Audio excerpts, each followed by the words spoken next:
You turn on the television. The news anchor, with a grim tone, delivers a chilling update. We're not even 3 months into the year, and already 8,418 Americans have died from gun violence. That's 117 people per day. It's hard to feel surprised anymore. For those outside the U.S., headlines from the country often sound like dispatches from a war zone: mass shootings, rising murder rates, cities unraveling. Some even joke darkly that America should be renamed the divided states of gunfire. But is the entire country really that dangerous? Or are the deadliest parts more like burning islands in an otherwise calm ocean? That's the paradox of America, a nation of suburbs and schoolyards, also home to neighborhoods wrapped in yellow police tape. The truth is, most of the U.S. is relatively safe. Statistically, America's national murder rate isn't vastly different from places like Turkey or Thailand. But behind that average lies a brutal reality. Violence is incredibly concentrated. In fact, just 2% of U.S. counties are responsible for over half of all the nation's murders. And over half of the country didn't see a single homicide last year. Today, we're diving into America's hidden war. A war not across state lines, but zip codes. Where you live, your street, your income, your childhood trauma might determine whether you grow old or die young. If you're drawn to deep, data-driven stories that uncover the truth behind headlines, hit that subscribe button now. Your curiosity helps shed light on the stories that matter. Imagine a country where you can walk through a quiet neighborhood lined with picket fences and freshly cut grass, then drive just 10 minutes and find yourself in a place where bullet holes mark the walls and candles sit on street corners to honor the dead.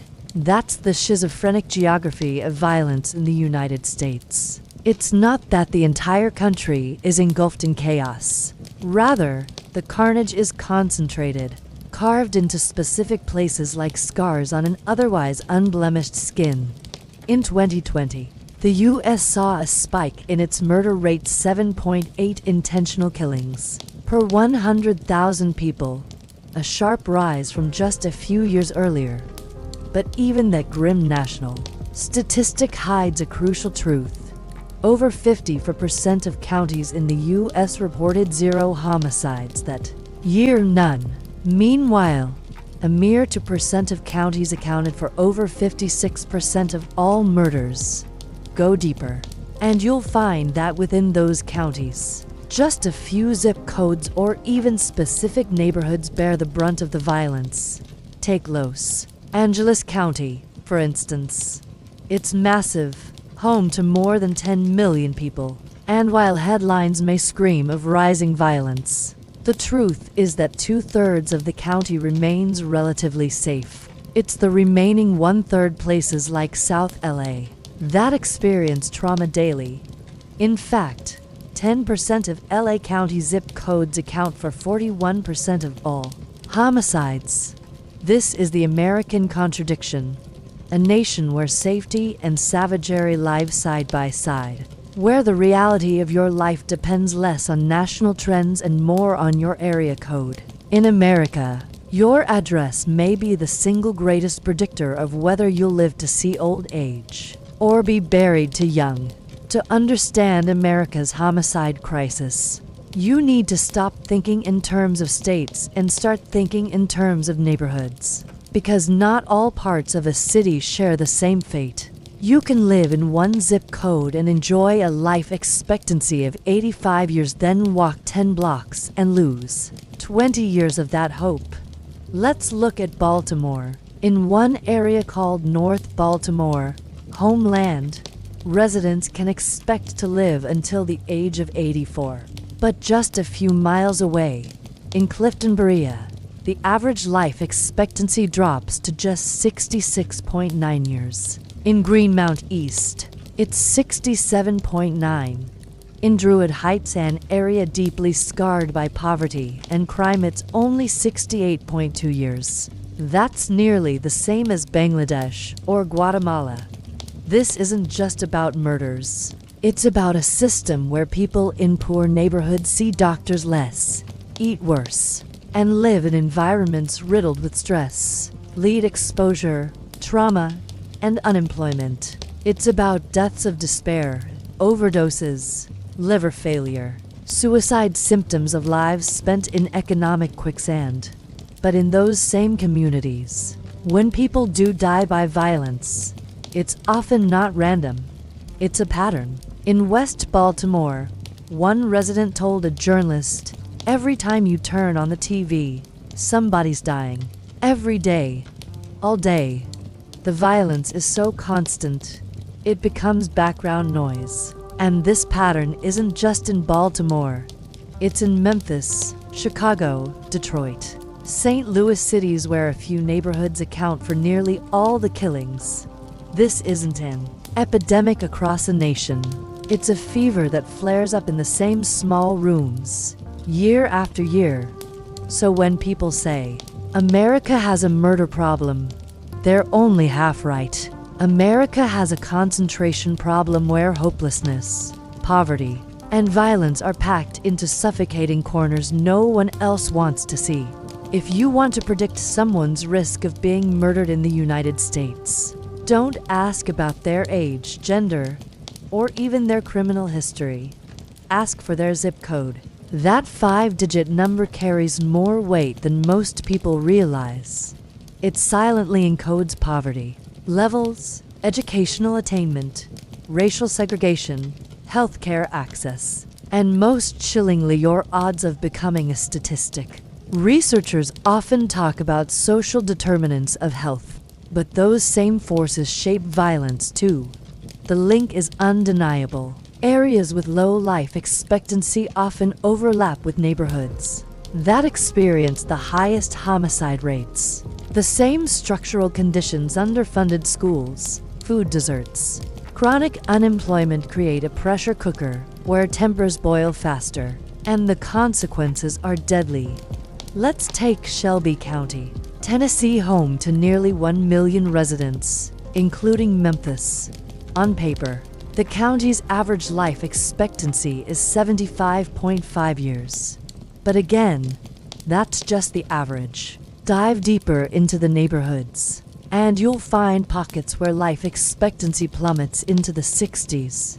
Predictably, these are also the neighborhoods where most homicides occur, even within cities. Crime maps paint a fractured portrait. In Shelby County, some areas earn an A+ rating for low violent crime, just blocks away. Others are stamped with a bold red F. And it's not just Memphis. In Philadelphia, in Chicago, in Los Angeles, the same pattern holds. Safe enclaves bordered by communities, trapped in cycles of violence. It's a tale of two Americas, drawn not along state lines, but street corners. And here's the heartbreaking truth. Many of the people growing up in those red zones never chose to be there. They were born into it. They inherit the trauma, the limitations, the danger. For them, moving up or moving out isn't an easy slogan, it's a near impossible dream. When people hear about murder in the United States, they usually think of major cities, Chicago, Detroit, Baltimore. But that's only part of the story. Not all big cities are equally violent, and even the most infamous ones aren't universally dangerous. Violence doesn't blanket a city. It seeps into specific corners, saturating them like ink on tissue paper. Take St. Louis, Missouri. With a homicide rate of 69.4 per 100,000 residents, it has the highest murder rate of any major U.S. city. But zoom in, and you'll see that most of the violence is coming from specific neighborhoods, like Jeff Vanderloo or Gervois Park, places where poverty, gang activity, and generational trauma have created deep-rooted instability. Just blocks away, there are tranquil parks, yoga studios, and cafes where residents might be unaware of the gunshots echoing just a mile away. The same dynamic exists in Baltimore, where the city proper is separate from Baltimore County. One is marked by chronic violence and economic decline. The other contains affluent suburbs and corporate campuses. In New Orleans, the Orleans Parish holds the highest murder rate in Louisiana by far, more than the state's 63 other parishes combined. Yet much of the violence is localized to just a few zip codes. In Chicago, often the media's favorite punching bag, most of the city is remarkably safe. But areas like Englewood or Austin carry a murder burden disproportionate to their size. In 2020, Cook County, which includes Chicago, recorded 775 murders, yet most occurred in just a handful of neighborhoods. This isn't a national epidemic in the traditional sense. It's a pattern of isolated catastrophes. And for the people in those areas, the danger isn't just occasional, it's ambient. A constant hum of fear, broken only by the sound of gunfire or sirens. So why do these hotspots exist? What separates one neighborhood from another? What draws an invisible line between a quiet suburb and a war-torn block just minutes away? The answer, in most cases, is poverty. In almost every city on the homicide leaderboard, the neighborhoods with the highest murder rates are also the poorest. This isn't a coincidence, it's a correlation backed by mountains of data. Where there's concentrated poverty, you often find concentrated violence. In the U.S., more than 37 million people live below the poverty line. But the depth of poverty, how far someone falls below that line, can be just as damaging as the fact of being poor. It's about hopelessness, about waking up with no job, no reliable food source, no access to mental health care, and watching the people around you face the same reality. It's about the normalization of trauma, where kids grow up hearing gunshots instead of lullabies. In places like East Carroll Parish, Louisiana, or McDowell County, West Virginia, life expectancy sits shockingly low, around 67 to 68 years. These are levels comparable to countries in crisis.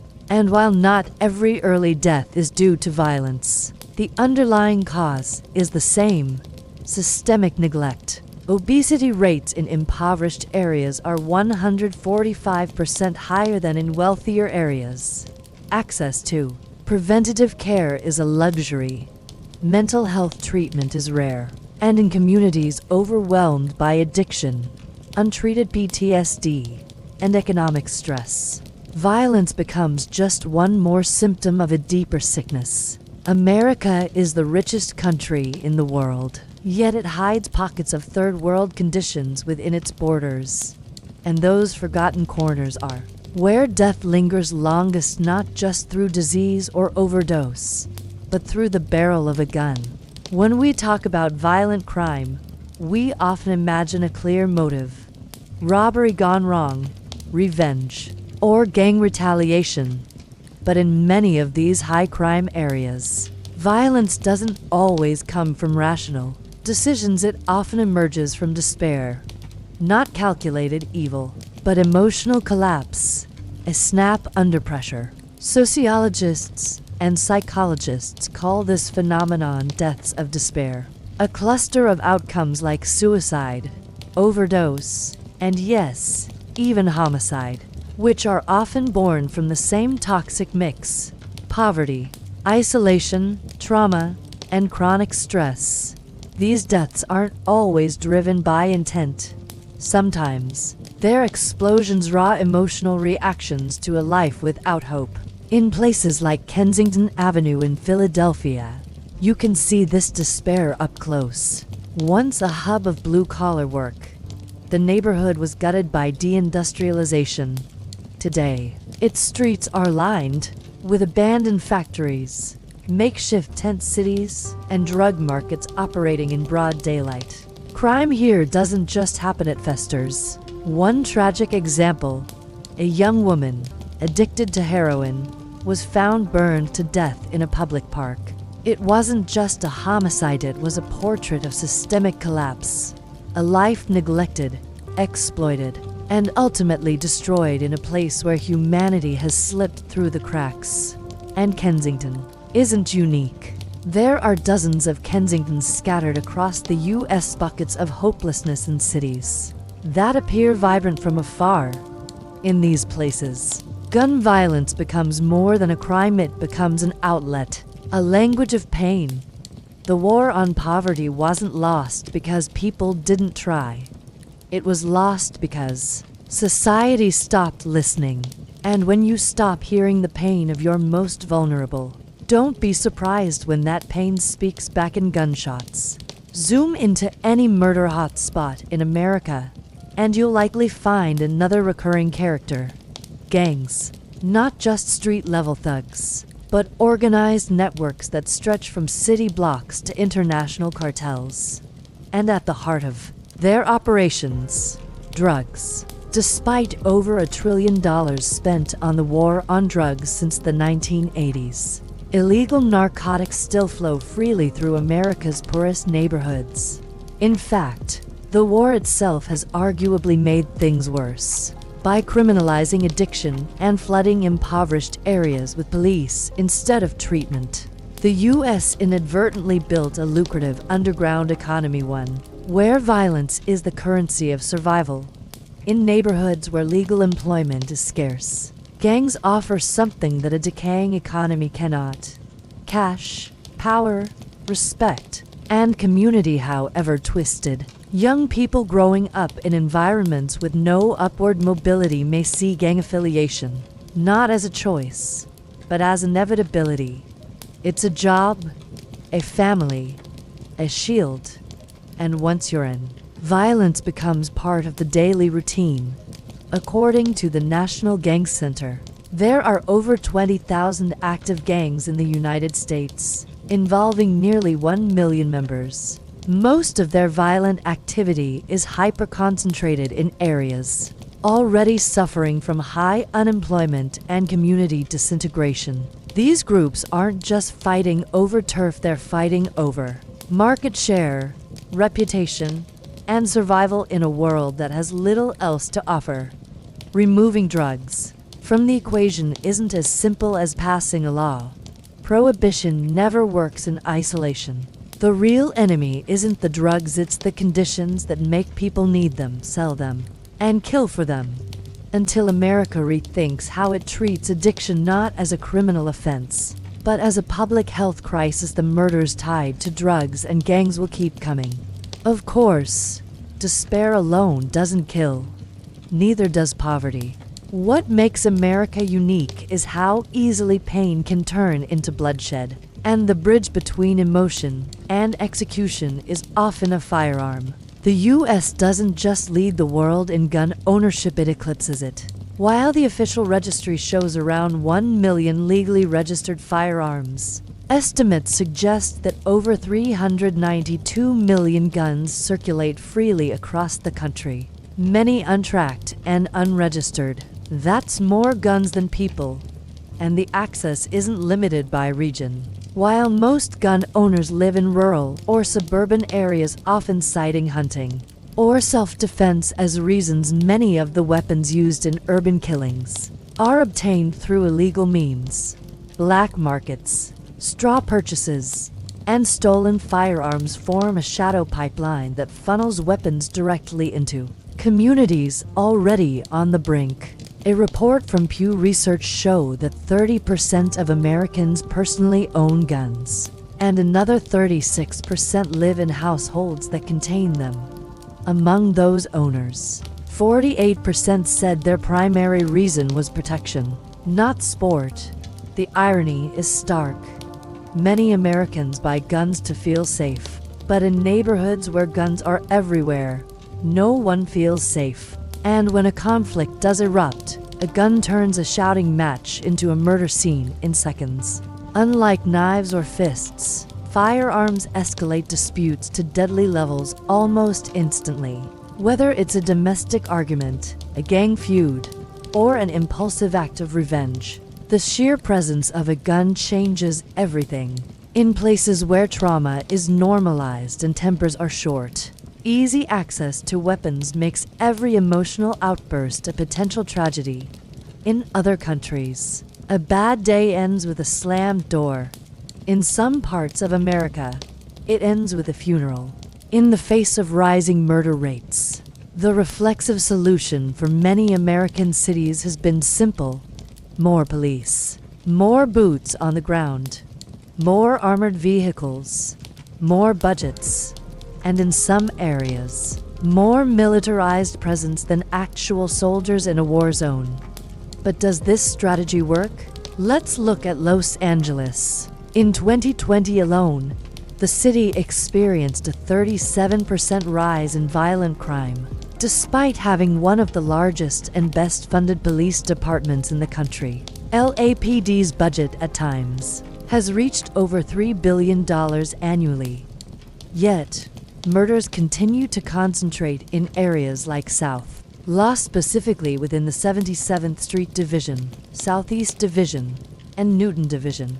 These neighborhoods bleed while helicopters circle overhead and tactical teams patrol streets where playgrounds stand empty. Many community advocates argue that more policing isn't addressing the root cause, it's reacting to symptoms. After all, you don't solve a cracked foundation by repainting the walls. You fix what's underneath. There's growing evidence that investments in social programs, mental health support, youth mentorship, job training have long-term impacts on reducing crime. Some even suggest reallocating a portion of police budgets to these initiatives. But the debate is deeply polarized. For residents living in constant fear, reducing police presence feels dangerous. For others, especially in communities of color, more police has historically meant more harassment, more wrongful arrests, and in tragic cases, more state-sanctioned violence. It's a cycle that breeds mistrust. Officers feel under siege. Residents feel abandoned or targeted. The thin blue line becomes a wall instead of a bridge. Maybe the question isn't whether we need more or less police, but whether we need to rethink what police are for in the first place. Are they protectors? Responders? Or have they been tasked with plugging holes in a dam that's already crumbling? If you've never lived in a neighborhood where gunshots are more common than fireworks, it's hard to grasp the psychological cost. But in the communities hardest hit by gun violence, trauma isn't a what-I'm event, it's a way of life. Children in these areas grow up hyper-aware of danger. They learn to duck when they hear loud noises. They memorize the fastest route home. They avoid certain colors, corners, or cars not out of paranoia, but survival. These aren't just bad neighborhoods. They are emotional minefields, where trauma accumulates year after year, like soot in the lungs. Researchers have studied what constant exposure to violence does to the brain. The amygdala, the part responsible for fear, can become overactive. The prefrontal cortex, responsible for logic and impulse control, can become weakened. In other words, kids growing up around violence may be neurologically wired to react more aggressively under stress. This isn't an excuse for criminal behavior. It's an explanation, a warning, a call for early intervention. The term amygdala hijack describes what happens when emotional overwhelm overrides rational thinking. In high-stress environments, especially where resources and role models are scarce, this can lead to snap decisions with deadly consequences. Add in the presence of firearms, and the results are tragic, fast, and often irreversible. Post-traumatic stress isn't just for veterans. Many young people in violent neighborhoods meet all the clinical criteria for PTSD by the age of 10, but they aren't getting therapy. They're getting suspensions, or worse, incarcerations. This cycle of untreated trauma doesn't just affect individuals. It shapes entire communities. Whole generations raised with invisible wounds, learning to cope with fear by hardening themselves. Until numbness feels like safety. The United States has the highest incarceration rate in the world. Over 2 million people are behind bars, many for non-violent offenses, and a significant portion for drug-related crimes. But locking people up hasn't fixed the problem.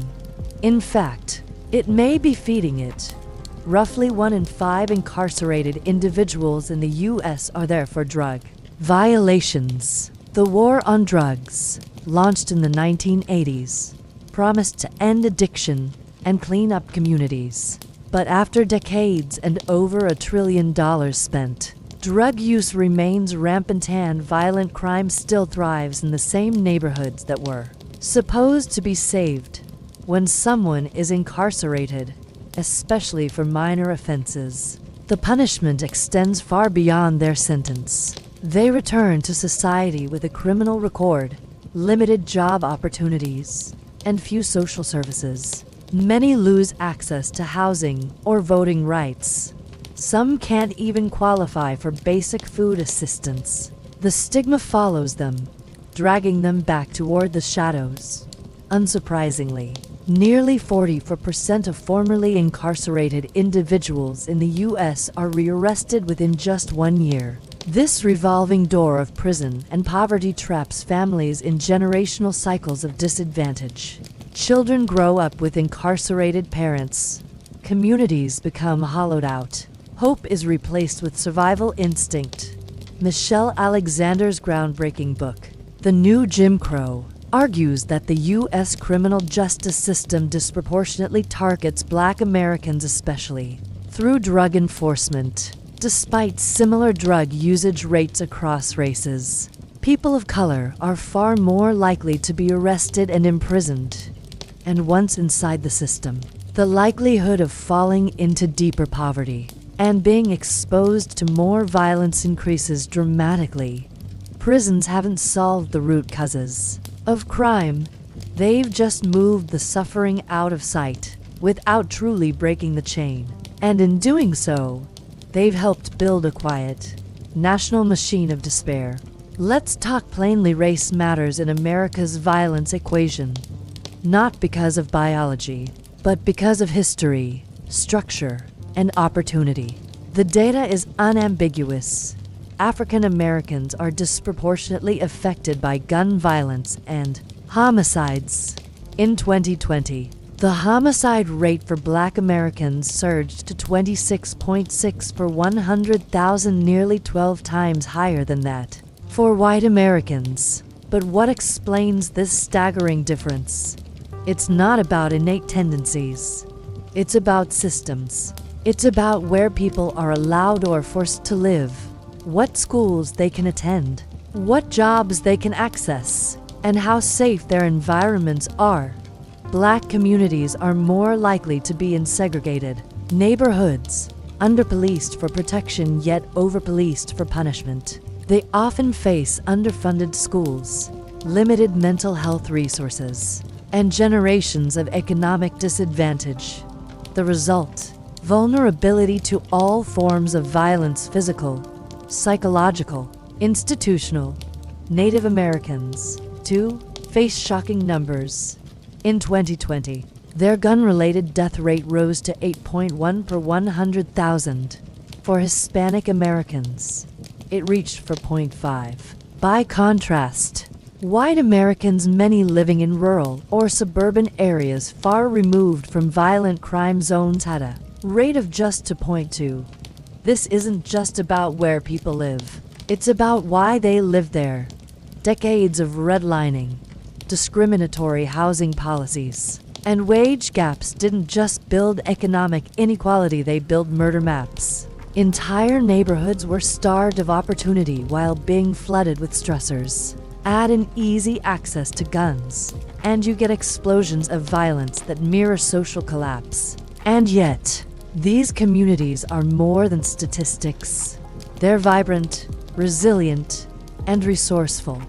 But resilience shouldn't be a prerequisite for survival. People shouldn't have to be strong just to stay alive. That's not justice. That's a failure of national responsibility. If we know the causes poverty, trauma, addiction, racial inequality, easy access to guns, why hasn't America fixed them? The answer is both simple and deeply complex. Because addressing the roots means changing the system, and systems resist change. Many experts argue that the solution to gun violence isn't more punishment, it's more prevention. That means early intervention programs in schools, community investment in housing, mental health and addiction services, job training, restorative justice initiatives, youth mentorships. In short, it means offering people hope and dignity before desperation takes hold. Portugal did it, faced with an epidemic of heroin addiction in the early 2000s. The country decriminalized drug use and began treating addiction as a public health crisis instead of a crime. The result: dramatic declines in overdose deaths, HIV infections, and drug-related crime. Could America follow suit? Possibly, but only if it's willing to shift the cultural lens from punishment to prevention. Another approach: targeted community investments. Studies show that cleaning up vacant lots, improving lighting, and funding youth programs can reduce violent crime without a single police officer involved. These are not feel-good theories, they're evidence-based solutions with measurable results. But all of this requires political courage, long-term thinking, and a willingness to challenge the status quo. That's a tall order in a country where budgets favor short-term optics over structural repair. And yet, the question remains: what is the cost of doing nothing? As it stands now, researchers warn that if trends continue, 1 in every 179 Americans could die from gun violence in the coming decades. That's not a prediction. That's a scream for help written in data. The time to act isn't next year, or after the next election. It's now. Because every delay is paid for in lives lost. Stand candles lit too soon.